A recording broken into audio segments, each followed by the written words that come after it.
Hello, my name is Neil Trehan from the Business Entrepreneurs Club, and today I will give you some tips to construct a strong resume. So I will go over general guidelines of what to do for resumes and what not to do, key components, which includes the structure of how to write resumes, and even if you don't have much experience, you can still write a very strong resume. Before I get into that, I would like to talk about applicant tracking systems in the process of reviewing resumes. So when you submit a resume to a company, they use ATS or applicant tracking systems to screen each resume, and they search for particular keywords which determines how qualified an applicant is. If there is not any of those keywords included in a resume, they immediately reject the resume and it will not go on to be reviewed by the hiring manager who looks at it next. There are several key components of a resume, and some of these are optional, but a lot of them are mandatory. You have to have a name, contact information, an objective, summary, education, work experience, skills, activities, and hobbies. I'm just going to show you a quick example of that. So this is just a sample resume that I created a while ago. At the top over here has all of my contact information as well as my name. And generally when you include your phone number and your email address on here, you want to include your personal ones, not your school ones.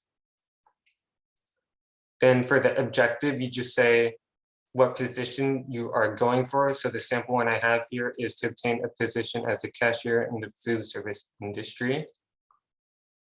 The summary, you just include a few words of yourself, just certain traits. So here I have adaptable and I have persevering. Education, you should include the school you go to and the date of graduation with the month and the year.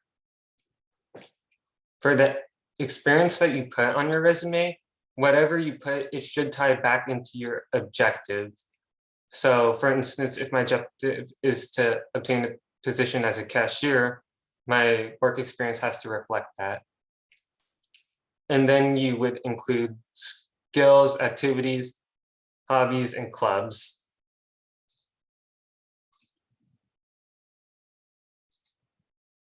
So some general guidelines that I have, I recommend not to use Microsoft Word to find templates. And the reason for that is due to how popular those templates are. You want your templates to be very unique. It should stand out from all others. But then if the hiring manager sees that your template is the exact same as somebody else's template, that will not look good on you. So if you want to start it from scratch, you should definitely do that. Or you could find an online template that doesn't look like it's been used that often and that you like a lot. But if you use a template, just make sure that the font is legible. The size of it should be at least 10. And what I really want to stress is for resumes to be, if it's 2 pages, try as much as possible to condense it into 1 page. And to do this, you can either lower the font, but just make sure that it's still readable, or you could cut down on the most unnecessary experience that you have.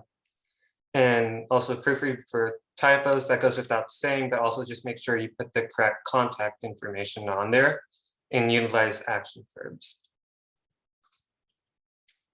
So there are really 3 main ways to structure resumes: chronological, functional, and combination.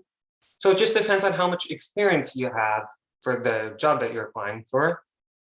If you do not have that much experience, you could use a functional method, which focuses more on your skills than your work experience. But then if you have a ton of work experience and you really want to highlight that, I would recommend using the chronological method, which puts more work experience on your resumes than the skill would.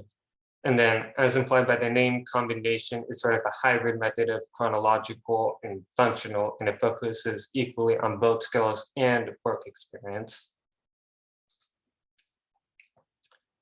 And if you do not have much experience in your field, I would recommend listing your soft skills and using the functional structure of a resume. And going back into the sample here, you could see that I listed Google Docs and Microsoft Word. So if you have experience in those and you use those a lot, you can definitely put those on your resume, at least at a high school level.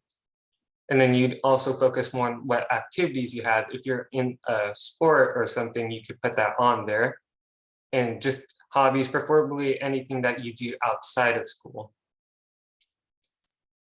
And that is all that I have for you. Thank you for watching.